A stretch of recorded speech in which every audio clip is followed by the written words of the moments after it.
Today I have an iPhone 12 mini, and these rarely come across my desk, so it's always fun to see something different. I think these are a great size. This one has no broken glass on the front or the back, and you can see that these camera lenses are perfectly intact. But upon opening the camera app, we're met with a very different story.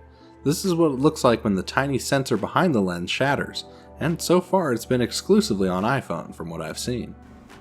Let's get this over to the official Apple opening device. You may remember my other video on my dislike for this machine, and while that hasn't changed, I like to give it the benefit of the doubt. After removing the pentalobes, the phone slips into a specialized, very expensive heating bracket and gets clamped shut. It then gets locked into a large, loud machine that provides power to the sled. The sled is what actually heats up, so all the overkill weight of this machine has me wondering what's going on under the hood. In any case, after the machine had damaged several displays by separating the frames, I got a tip that isopropyl alcohol can help reduce this.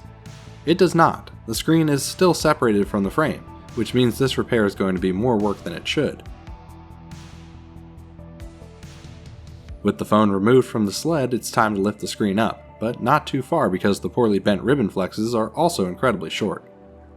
A single screw keeps this shield down. It has two small hooks close to the battery to act like a removable hinge. Towards the top of the phone is a larger shield held in with 5 tri-wing screws. Disconnecting the battery is pretty important, then we have a single display ribbon to pop off. Back at the top is a convoluted ribbon running from the proximity assembly on the screen that also needs to be disconnected. The camera shield has 2 Phillips screws that hold it down, as well as 2 small tabs on the right side that slip into the frame. Apple is really leaning into this detachable hinge design. 2 ribbons run from the main camera module to the board, but one is hidden under the other.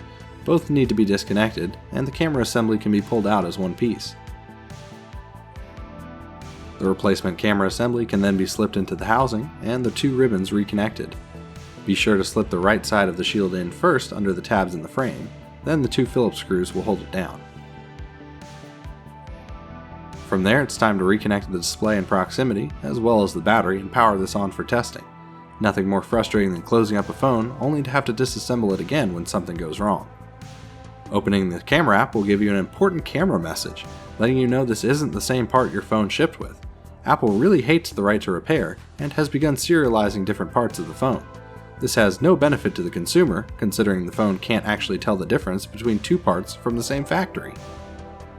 Everything seems to be working well. I've gone ahead and replaced the frame, adhesive, and fixed the display separation. I'll save that for another video. Everything is reconnected and screwed down. By now your repair is probably done. If this video helped you out, do me a favor and help me out by hitting that subscribe button down below, or let me know in the comments what you thought of this repair. After 2 pentalobes, this phone is fully repaired and ready to go. Thanks a ton for watching. Come see some of the weirder stuff I do over on Instagram and TikTok, and I'll see you in the next one.